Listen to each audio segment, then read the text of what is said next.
অনেক দিন পর গ্রামের এই দৃশ্য দেখে আমি বিমোহিত। ফিরে যেতে চাই সেই শৈশবে, ফেলে আসা সোনালী অতীত আর গ্রামের সেই দৃশ্যগুলায় আজও আমি সোনালী স্বপ্নে বিভোর। তবে ফিরে যেতে চাই আবারও সেই সোনালী অতীতে, সেই সোনালী ফেলে আসা দিনগুলোর কথা মনে পড়ে আর ফিরে যেতে চাই শৈশবে। তবে চাইলেই যাওয়া সম্ভব নয়। অনেক দিন পর আজ এমন দৃশ্য উপভোগ করলাম, আমার কাছে অনেক ভালো লাগলো। জানি না আপনার কাছে কেমন লাগলো।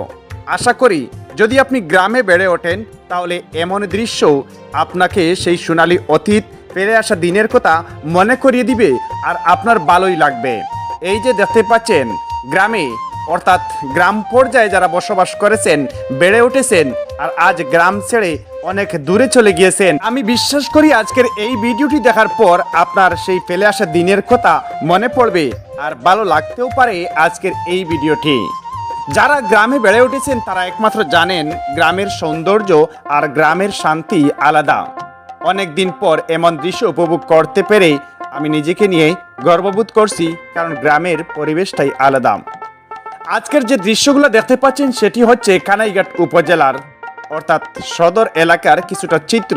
কানাইঘাট বাজারে কিভাবে গ্রামীণ হাটের মতো হাট বসেছে, আর ওই যে দেখতে পাচ্ছেন নদীর পাড়ে সেই বাজারটি, আর এই যে হাঁস মুরগের ব্যবসা হচ্ছে এখানে। এক সময় এইভাবেই আমিও নিজে ক্রয় করেছি কিংবা কখনো বিক্রয় করেছি। আমি সেই চোখ বুঝলেই সেই ফেলে আসা দিনের কথা মনে পড়ে যায়। নদী পথে অনেক দিন হলো যাত্রা হলো না, এবং এই যে ডিঙ্গি নৌকার ছড়ার স্বাদটাই আলাদা। আর এগুলো আপনি কিন্তু দূরে কোথাও নয়, গ্রামের মধ্যেই পাবেন এমন সৌন্দর্য, এমন শান্তি, এমন দৃশ্য। যাই হোক, সর্বোপরি আজকের দিনটা অনেক ভালো লাগলো। সেই স্বচ্ছ পানি আর ডিঙ্গি নৌকার ছড়াছড়ি এবং নৌকা যুগে আজকের ভ্রমণ। তো কোথায় যাচ্ছি, কেন যাচ্ছি, এ নিয়ে বিস্তারিত পরের ভিডিওতে আসবে।